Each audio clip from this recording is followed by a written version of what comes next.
Welcome back. Now, questions are being asked about the Krugersdorp samurai killer's release on parole. You'll remember that in 2008, Morne Harmse killed a classmate with a samurai sword. He wounded 3 more people. A psychological report points out concerns over his mental state. But this report seems to have been disregarded by the parole board. eNCA senior reporter Barry Bateman has more on this exclusive story, and he joins us now in studio. Barry, Morne Harmse has been released on parole, but psychologists have raised concerns. What are these concerns? Yeah, good afternoon, Maseko. Well, these concerns relate to a psychiatric condition which Harmse was diagnosed with in 2015. What it essentially found is that since his incarceration, his mental state has deteriorated. His mental health has deteriorated to the point of being diagnosed with a serious psychiatric problem that requires constant medication and treatment. But his period in prison has been characterized by bouts of self-harm as well as violence against other offenders. In one instance, he attacked a fellow offender in the hospital section who happened to be in a wheelchair.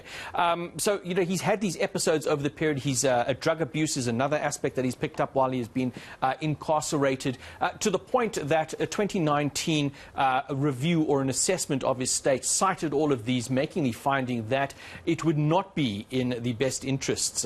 He remains a danger to himself and to society, and it would be reckless to release him back into society. However, that report, and we understand now that that assessment has not changed, however, that report was disregarded. So it comes down to his potential threat to society, which psychologists believe he remains a threat.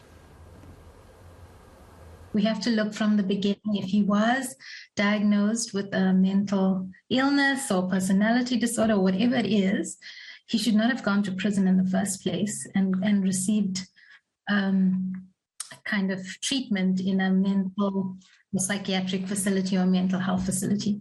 But we know those are overburdened. Then when you go into the criminal justice system, you know, there's not enough screening, assessment, or even treatment for those with mental illness.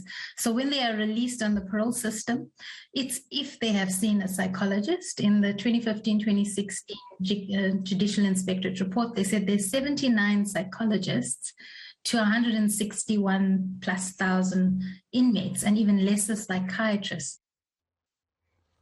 Right, Barry, now if Harmse was diagnosed with a psychological condition or psychiatric condition, should he have been in prison in the first place? Well, that is a question. That's a question being asked by the social worker who you just saw in that bite, and it is a very important one. We look at this particular report, the psychiatric report. He was diagnosed with a very specific medical condition that requires ongoing treatment. And given the nature and the way he has conducted himself in prison, does suggest, and it's not just the social worker here, psychiatrists and psychologists as well, believe that he should have got that special care that would have been required of anybody else. I mean, the social worker there pointing out that he shouldn't have even been sent to prison, but possibly to a mental health facility. All right. So, Barry, now how is Correctional Services explaining the parole board's decision to disregard a report? You know, their approach to this, Maseko, is that they cannot just use a single report. The parole board is presented with a host of reports from various role players in the correctional services setting. These includes case management people, social workers, and so on. Up to 8 reports that will be, you know, submitted. But their position is that they need to look at this from a holistic perspective. They need to take into account all the different reports that are being submitted. They cannot just hone in on one.